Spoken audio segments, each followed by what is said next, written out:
So year 8, we're starting a new unit of work all about advertising, and not only how adverts are put together and why adverts are put together, but how the writers and creators of adverts use persuasive techniques in their writing. Our learning objective for this lesson then to recognise the purposes of advertising and the effect that it has on its target audience. So if we just clarify what advertising is, it's the way in which businesses try to persuade people to buy their product or service. It gives people information and tries to make people want to buy that product or service. Advertising might highlight a product, such as a new pair of trainers, or a service, such as an online card company. So if we have a look at this activity, it says at the top, advertisers use different media to reach the public. For example, television, the internet, magazines, newspapers. In any of those places, we see adverts. We see adverts on television when it's the sort of advert break in between television programs. If we've got the internet on, we've got pop-ups coming up constantly. We've got adverts in between YouTube channels and so on. Magazines, newspapers full of adverts. So it says the choice of media depends on the purpose of the advertising, the target audience, so who they're aiming that advert at, and how much money the advertisers have to spend on marketing their product.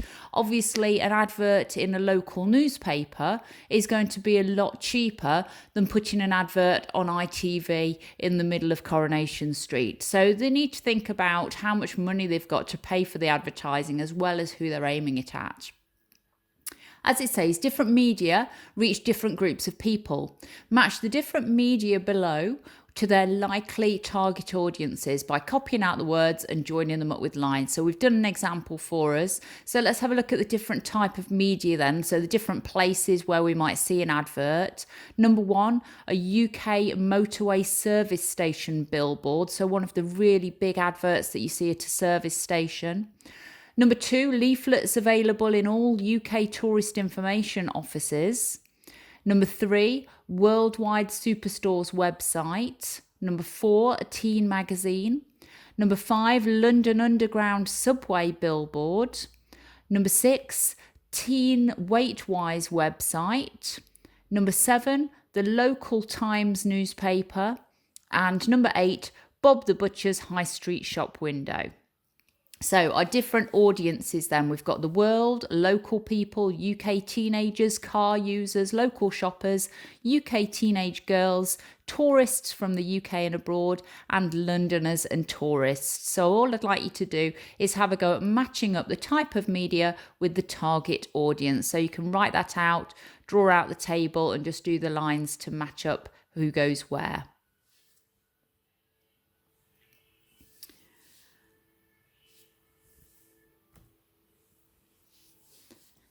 Activity 2 then, look at the list of products and services below.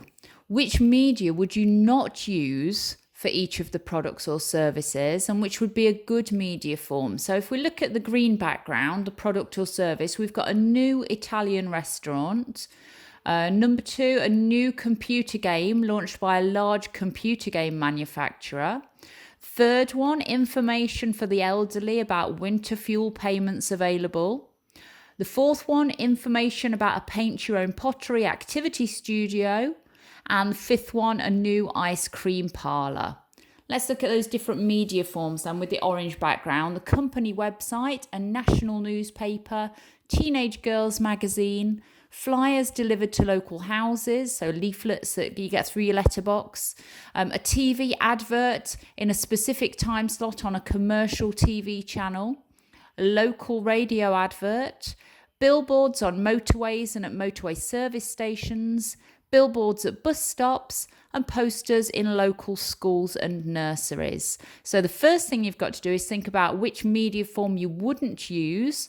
So for example, a new Italian restaurant, that's probably not going to be advertised on a TV advert. You wouldn't see if there was a new Italian restaurant opening in Measham or Ibstock or Ashby. You're not going to see it on the adverts in between Coronation Street or Emmerdale. So think about where you wouldn't use advertising, which media forms wouldn't you use?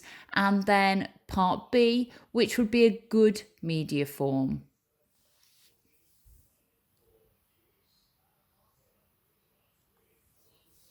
Okay, you can record your answers in a table like the one we've got here. So we've got those 5 different products or services down the left hand side. So a new Italian restaurant, new computer game, information for the elderly about winter fuel payments, information about a paint your own pottery studio, and the ice cream parlour. We need to think about the purpose of the advert. Now that one again has been done for you. So the purpose of the new Italian restaurant, to encourage customers to visit the restaurant. The purpose of the new computer game, to increase sales of the game. The purpose of the information about the winter fuel payments, to encourage the elderly to get the benefits to which they're entitled. The purpose of the information about the paint your own pottery activity studio, to encourage parents and children to do the activities, and the purpose of the new ice cream parlour, to encourage customers to visit the parlour.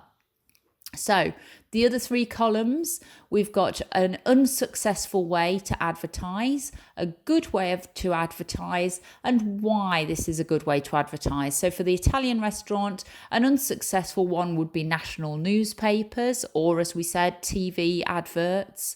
A good way to advertise would be flyers delivered to the local houses, and that's a good way to advertise because the restaurant needs to attract customers from the local area, so they only need to be telling local people about this new local restaurant.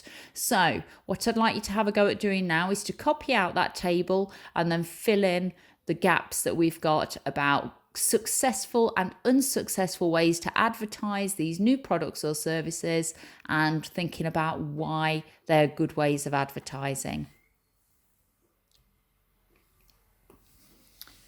Final thing we're doing today is just thinking a bit of a recap to begin with on prepositions.